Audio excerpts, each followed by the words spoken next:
Cockroach जनता party ने राजधानी दिल्ली के जंतर मंतर पर बड़ा विरोध प्रदर्शन किया है। भारत लौटने के बाद सीजेपी के संस्थापक अभिजीत दीपके ने खुद इस आंदोलन की कमान संभाली। सुरक्षा के कड़े इंतजाम के बीच हुए इस प्रदर्शन में बड़ी संख्या में छात्र और युवा शामिल हुए। इस आंदोलन के जरिए पार्टी ने सरकार के सामने 5 मुख्य मांगे रखी हैं, जो किस प्रकार हैं हम आपको बताते हैं।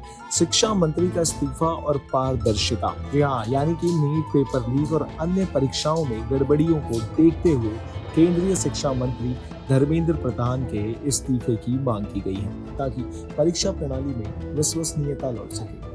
सिर्फ यही नहीं, डिजिटलाइजेशन से पहले सही ट्रेनिंग, शिक्षा और बैंकिंग में हो रहे बदलावों से पहले शिक्षकों को पूरी ट्रेनिंग दी जाए, ताकि डिजिटल सिस्टम की कमियों और फ्रॉड को रोका जा सके।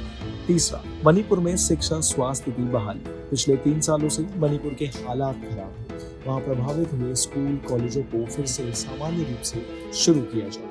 चौथे नंबर पर छात्रों और अभिभावकों की सुनवाई किया जाए। जी हाँ, यानी कि शिक्षा व्यवस्था में आ रही दिक्कतों को दूर करने के लिए छात्रों और उनके माता पिता की समस्याओं पर सीधा ध्यान दिया जाए। आपको बता दें कि उनकी जो आखिरी मांग है वो है मानसिक स्वास्थ्य और जवाबदेही। परीक्षाओं के भारी दबाव के कारण छात्र डिप्रेशन और आत्महत्या जैसे कदम उठा रहे हैं।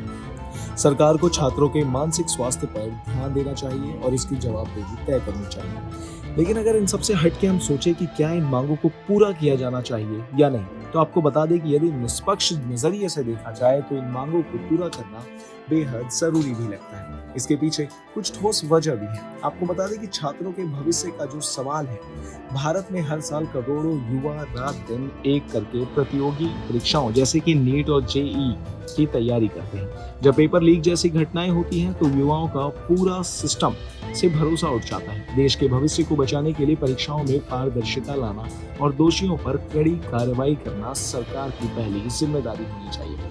मानसिक तनाव से मुक्ति। आज परीक्षाओं का दबाव युवाओं के मानसिक स्वास्थ्य पर बुरा असर डाल रहा है। आए दिन कोटा और अन्य शहरों में आने वाली आत्महत्याओं की खबरें दिल दहला देती हैं। ऐसे में मेंटल हेल्थ को लेकर गाइडलाइंस और काउंसलिंग की मांग पूरी तरह जायज है। मणिपुर के छात्रों का जो अधिकार, मणिपुर में लंबे समय से पढ़ाई लिखाई ठप है, जिससे वहाँ के बच्चों का करियर दांव पर लगा है। शिक्षा हर नागरिक का बुनियादी अधिकार है, इसलिए वहाँ हालात सामान्य करना बेहद जरूरी है। मणिपुर के छात्रों के बाद बिना तैयारी के बदलाव गलत। ये सही बात है कि बिना पूरी तैयारी और ट्रेनिंग के डिजिटल सिस्टम थोपने से गड़बड़ियां बढ़ती हैं, इसलिए शिक्षकों को पहले सीखना जरूरी है। कुल मिलाकर अगर बात करें तो कॉकरोच जनता पार्टी की ये मांगे केवल राजनीति से प्रेरित नहीं लगती, बल्कि ये जमीनी स्तर पर छात्रों और देश की शिक्षा व्यवस्था की असली समस्या को दर्शाती है। लेकिन अब इन सरकार को इन मांगों को कितने गंभीरता से लेना चाहिए और युवाओं के हित में जल्द से जल्द कदम उठाने चाहिए, इस पर आपको क्या लगता है? अपनी राय कमेंट्स में जरूर बताएं और इन तमाम जानकारियों के लिए बने रहिए हमारे साथ भारत एक्सप्रेस पर। धन्यवाद।